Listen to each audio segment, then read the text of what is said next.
नहीं जाना? पता नहीं आपको अभी नरेंद्र मोदी जी ने क्या बोला है, स्टे होम, घर पे रहते हैं, बाहर नहीं जाता है ना। सब जा रहे हैं, नजदीक ही तो है। नहीं, ऐसा नहीं करते। आप अपने मन को शांत करने के लिए फैसला नहीं करना चाहिए, हमें फैसला करना चाहिए शांत मन से। चलो मैं आपको इसी पे एक कहानी सुनाता हूँ।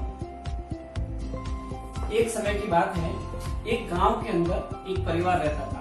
उस परिवार के अंदर 4 लोग थे, 2 संतान और पति पत्नी।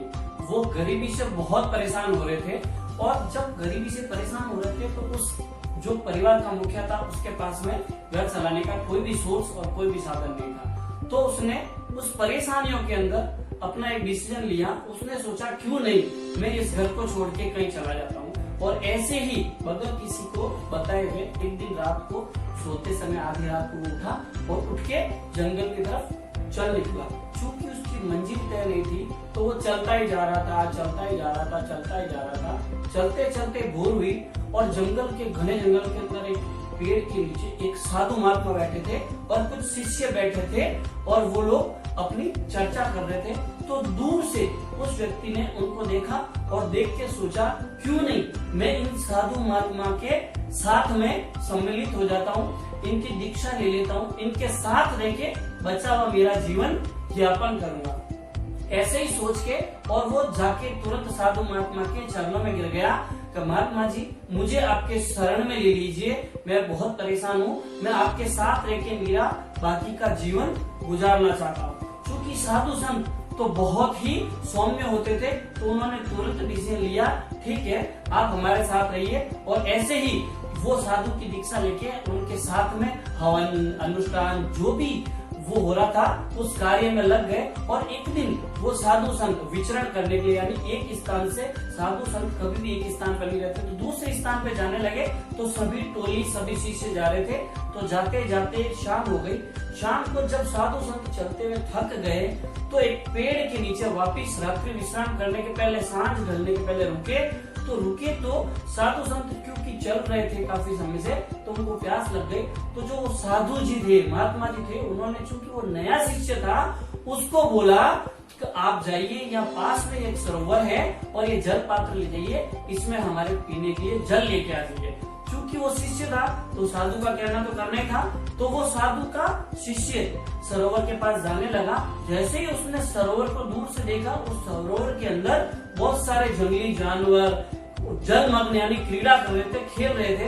तो वो जैसे ही सरोवर के पास गया तो वो जानवर तो भग गए, लेकिन उसने देखा पानी के अंदर बहुत सारा कीचड़, सूखे हुए पत्ते और गंदगी पानी के ऊपर तैर रही थी। तो उसने डिसीजन लिया कि नहीं, ये पानी हम महात्मा जी को नहीं पिला सकते, और बगैर पानी लिए वो वापिस चला गया। जाके महात्मा जी को बोला, महात्मा जी मैं पानी लेके नहीं आया क्योंकि वहाँ पे बहुत सारे जानवर विचरण कर रहे थे, कीचड़ सूखे पत्ते बहुत सारी गंदगी उस पानी में थी, इसलिए मैं लेके नहीं आया। तो महात्मा जी ने कुछ सेकंड तो सोचा और फिर मुस्कुराते हुए बोला, आप जाइए और उस सरोवर से पानी लेके आ जाइए। चूंकि महात्मा जी का आदेश था तो वो वापिस चला।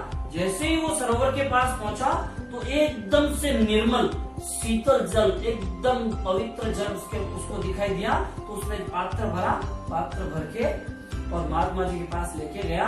महात्मा जी ने जल ग्रहण किया, सभी लोगों ने जल ग्रहण किया, लेकिन उस शिष्य के मन में रहा नहीं गया।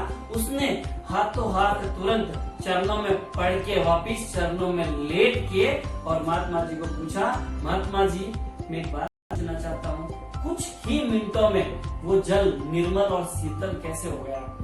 तो साधु जी मुस्कुरा के और महात्मा जी बोले, बेटा कभी भी हमें मन को शांत करने के लिए निर्णय नहीं लेना चाहिए, हमें कोई भी निर्णय लेने के लिए शांत मन रखना होता है। अगर आप थोड़ा सा इंतजार करते, कुछ पल में ही वो पानी शांत होता और वो सारी गंदगी नीचे बैठती और स्वच्छ और निर्मल जल ऊपर आ जाता। तो जैसे ही ये प्रवचन सुना और उस व्यक्ति के दिमाग के अंदर आई कि यार मैंने भी तो बहुत जल्दबाजी में मन को शांत करने में निर्णय लिया और मेरे परिवार को छोड़ के और मैं आ गया, उनकी क्या कंडीशन होगी।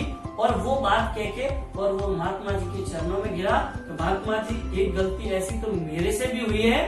तो जो कि महात्मा थे उनको तो पता था सारी वो सारा सब पता था किस तरह से आया है, तो वो उसको शिक्षा देने के लिए, जल भरने के लिए भेजा था। और ये सारी संरचना उस महात्मा जी की ही रचाई हुई थी। तो उन्होंने, महात्मा जी ने मुस्कुराते हुए बोला, बेटा कोई नहीं, आपको जीवन में कोई भी निर्णय लेने के लिए पहले मन को शांत करना होता है। मेरी आज्ञा है, आप अपने परिवार के पास में जाइए। और जैसे ही वो वहां से निकला और चलते चलते भोर को सुबह तक अपने घर में परिवार के पास पहुंच गए। और फिर उसने अपनी पत्नी से समय याचना की। तो क्या समझ में आया आपको कुछ संदेश? अच्छा, तो अभी मैं मेरे फ्रेंड को फोन करके बोलती हूँ कि हमें घर में रहना चाहिए। अपने किया हुआ फैसला ही हमारे भविष्य को तय करेगा। वेरी गुड, समझ गई बिटिया। तो दोस्तों, कैसा लगा आपको? समझ में आया संदेश? हमें कभी भी कोई भी निर्णय लेने के लिए हमें मन को शांत करने के लिए निर्णय नहीं लेना चाहिए। हमें कोई भी निर्णय लेने के लिए पहले मन को शांत करना होता है।